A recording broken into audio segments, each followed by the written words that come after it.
what's happening? I go by the name of Joe Ayinde, and you're tuned into my episode on Ear Sex Live Artist Spotlight on the Cool Kids production platform. Tap in. Turn it up right there. Oh yeah, that sound good. Mic check 1, 2. Oh yeah, that sound good. Cool kid checking in. Time to take y'all back to school at our favorite lunch table where shit is all good. Beat knocking Maplewood. Oh yeah, that sound good. Ain't no clicks or no favorites. Oh yeah, that sound good. Dropping hella gems and jewels. Oh yeah, that sound good. Rewriting all the rules. Oh yeah, that sound good. That sound good. What up, everybody? It's your girl, your favorite host, Cool Kid, and welcome back. We are on season 3 of Ear Sex Live Artist Spotlight. Now, before we get into today's episode, because as you can see, I got a special guest kicking it with me today. Listen, man, I need y'all to follow us on Instagram at CoolKidProduction_. Check us out right here on the YouTube channel. Subscribe, like, comment, share this video and more. All things Cool Kid, you can find that on the website, CoolKidProduction.com. Once again, I'm your girl, your favorite host. Now, today, we are chopping it up with my boy, Joe Ayinde. He is hailing from Stank On Ya and one of Bevy and Home's musical collective's group members. Okay, so I need y'all to give him a warm welcome, and I'm going to let him tell y'all where you can find him on all platforms. Yellow, what's going on with y'all? I go by the name of Joe Ayinde, Bevy and Tone, Stank On Ya, Long Island, New York, just student of life, man. Find me everywhere, Joe Ayinde. That's JoeAyinde, all platforms, all streaming services. Real easy. No underscores, nothing like that, man. Just get straight to it, yo. Word. We love that. Get straight to it. Yeah. No chaser, okay? Like that. Now, we got a lot to talk about today. We had about 36 hours between the time we booked this to now, and I want you guys to know something about your favorite host.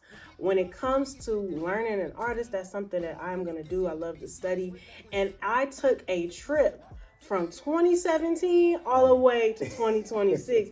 And he don't have no music out that's for this year, but just knowing what's coming. You know what I'm saying? If you heard what I heard, again, make sure you go stream all that music because it's there. So let's go ahead and jump straight into it. Let's do it. When did music become your passion? Funny question. This is I love this one. It's music was my first conscious memory. Like my first, I rose to consciousness sitting at church in a pew front row. I'm a preacher's kid, so like I grew up in it. Shout out to the PKs. Yeah, what's up, Rob? We were good people, by the way. Anyway, Yes. But yeah, I remember fat out. Uh-huh. I remember sitting front row in the pew and feeling the drums beat my chest. Okay. And that was like my first conscious memory, my thought, the first thing I remember from being alive. Like, oh shoot, there's stuff out here, and what is this? That's It's that rhythm. So yeah, that's when it became a passion. Music, sounds in general, just the vibration of how it felt in my body, the different tones, things like that. So since I could remember, about 4 or 5 years old, I've always been just connected to soundscapes and everything. Word, 4 or 5 years old. Yeah. So that's your earliest memory. So that means music is literally in you. It's not on you. Yeah. It's in your blood. Absolutely. Okay. Like my brother and sister told me how to beatbox when I was about 5 years old. Okay. I made a drum set out of clothing hampers when I was little because I was just that passionate about it. Parents were like, now you gotta get him a drum set. Yeah. So they did the family support what you were passionate about? Yeah, absolutely. My siblings did, my parents did, my grandma, rest in peace, Marguerite, loved it. She definitely supported. She was the one that got me the drum set. When I was 8 years Grandma's old. gonna do it. She showed up every time, man. Like I got a turntable set when I was 8 years old. I didn't know what the hell I was doing, but so yeah, the family has always been supportive, thankfully, for sure. Yeah. That's good. That's good to know because when you talking about being an artist, especially now, even with social media and things, it takes time. And sometimes you go through that struggling artist phase where the support really matters because you don't know what's on the other side, but you know it's something great coming. Thanks. Everybody else may not see that though. Did you face any of those kinds of challenges with anybody close to you, family, friends? I didn't face it directly, but my dad, he's a big supporter, and he's always telling people about my music. And he was working with, he was a manager for Time Warner Cable, and he was working with, an ex-rapper from this rap group, the Fruit Snakes. Okay. If y'all remember when Shaquille O'Neal was rapping, it was a group that he was rapping with. So. Okay. And, he was young. 2015, recorded, put out an album, and that was like the one hater. Like I don't know if he got it, but I think he was kind of upset about how his. You know what? Shout out to you, dude. I was gonna say we getting an exclusive moment right here. But other than that, there hasn't really been anybody that I've taken serious. That's like, oh nah, you not, because no, there hasn't been anybody that's hated directly.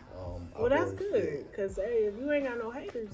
Now you know what? Somebody was hating on me on Facebook last week. Actually, okay. Yeah, they said they ain't like my voice and stuff, man. I can't wait to. Never mind. That's all good, but check it. I think that is dope that you had the support. A lot of artists today, you win some, you lose some. For sure. And so now that we know how things go and how what they stem from, you said that you're a PK. How does that play a role? Because, like I said, I took a journey, and I could tell when there was a shift. Yeah. But then you also speak on how you're in the transition, which we'll get to later on. Yeah. But you're currently in the transition. I feel like I witnessed through the music multiple phases of your life. So how does being a PK play that role, in the music? Yeah, it definitely affects my viewpoints. I don't have a biblical worldview so much, but growing up in it, there's a lot of like sources cited when I speak things. I'll pull quotes from the Bible and things like that. Like I still rock with the Bible. It's like cool book. Right. You know what I mean? It's a good read. Right. So the influence is there because it's just ingrained in me. I grew up in black church culture, and right. Baptist. Mm-hmm. They stomping it out. Yeah, okay. Yeah. So yeah, we was getting to it. So I guess the and I hate to say it, but like the performance side of things, the enthusiasm, all that. Oh my God! The tongues, yeah. They wasn't speaking in tongues. I didn't grow up in that, but I heard. Though. Yeah, when I went to like a Pentecost or whatever, they were speaking in tongues. We didn't get tongues in that shit, but it's there in the lyrics, it's there in the lessons. Because I take the water from everything. If I can, strain the dirt out, and I'll take the water, and we rock with that. Right. So everybody drinking, nobody thirsty. Yeah, that's what I'm saying, man. There's still that water in there. So just church culture musically as well, just harmonies and things like that. It really helped to develop your skills. Absolutely. I feel like even though church ain't what it used to be, it is needed, especially when we're talking about learning how to do runs, learning how to read music, learning how to count, learning to scale, etc.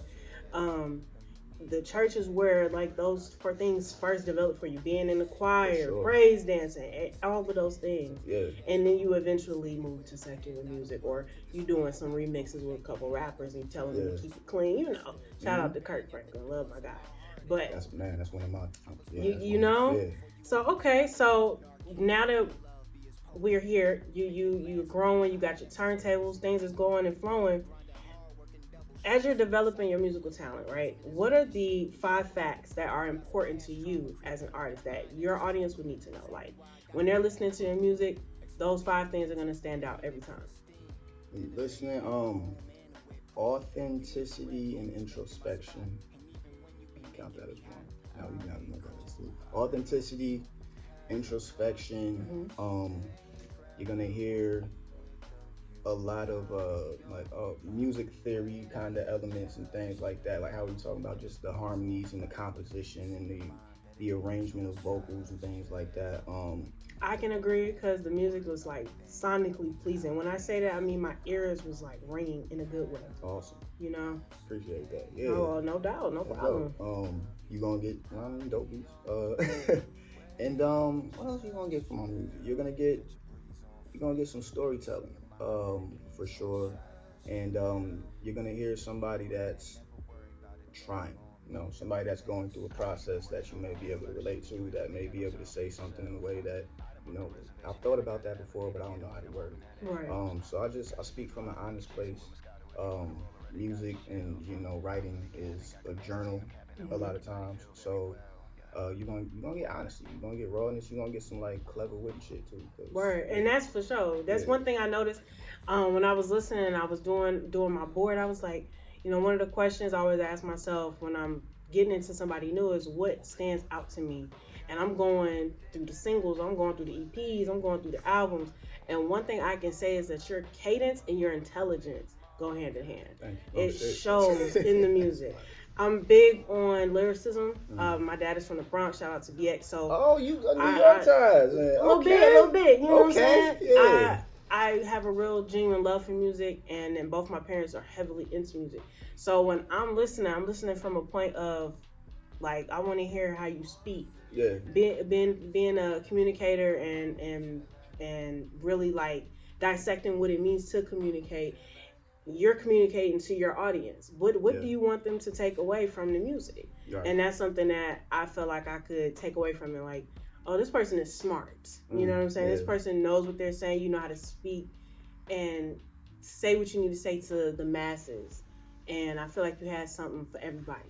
Even in it, whatever you put out in 2018, I could play that in 2026. You know what I'm saying? Yeah, I appreciate that. I'm getting better, trying to get better at taking compliments, man. Like, damn, how do I respond to that? Oh, You said it right.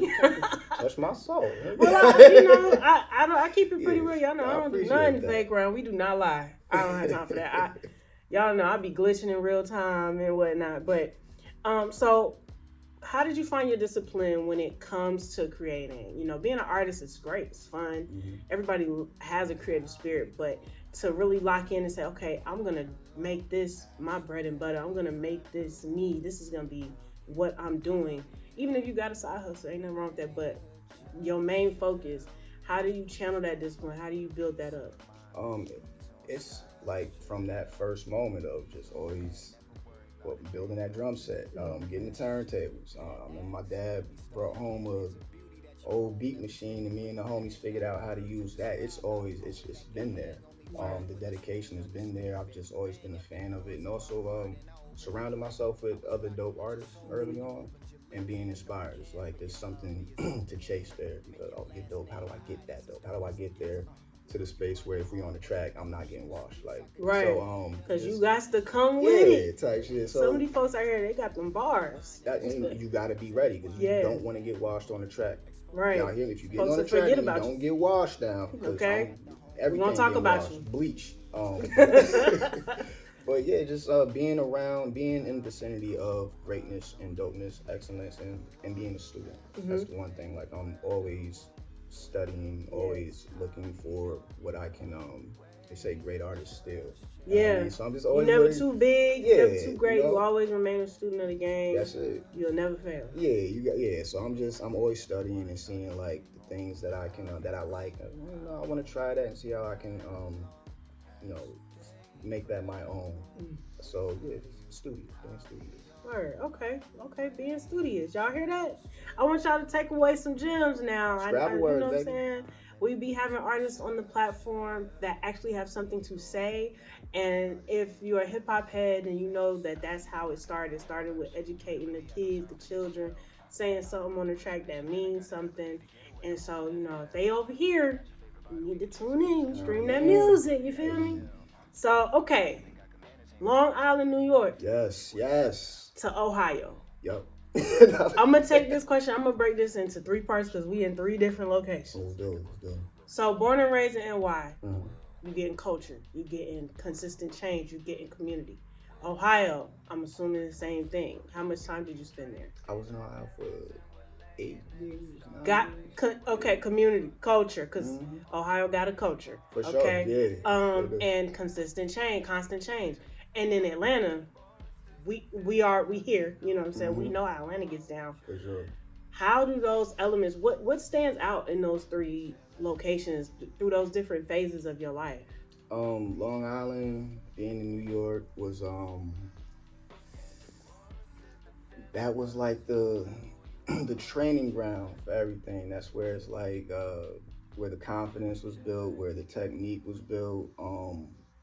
That was just that's the foundation, the core. I'm not a typical New York dude.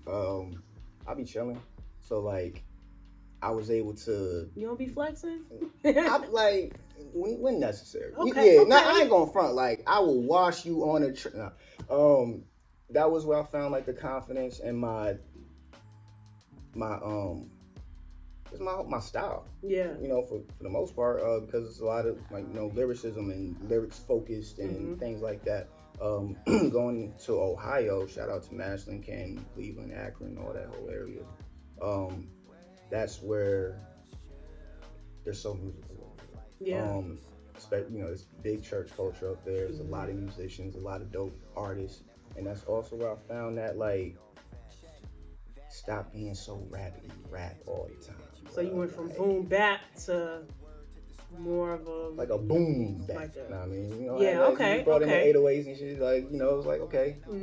So it gave me a fresh perspective on just really tapping into different tempos, flows, and things like that. And I was able to in get the Midwest now. yeah. They got It's something to say. It's a special place, man. I met some dope people. My boy Cons, who is he produced Planes 1 and 2. We checked that out. Yeah, and he also engineered that as well. So I was able to tight production. Gotta say real quick, the production on the projects A1. Yeah. Did you? We're gonna sidebar for a second before we get to Atlanta. Did you produce most of your music in NY in Ohio, or is it like more than one place than the other? Yo, that was a good one too. Most of that music, aside from the F word, is all Ohio. Wow. Production's tight. Yeah. Shout out to your engineers, your mixers and masters, your producers. Your beat selection is good too. Thank you. You have some good flow. I'm telling y'all know I don't not.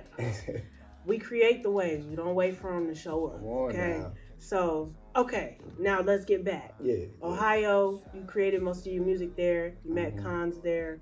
Great music culture there. What is Ohio teaching you? Ohio is teaching me, well, around that time, I was married, married father. So it's teaching me balance.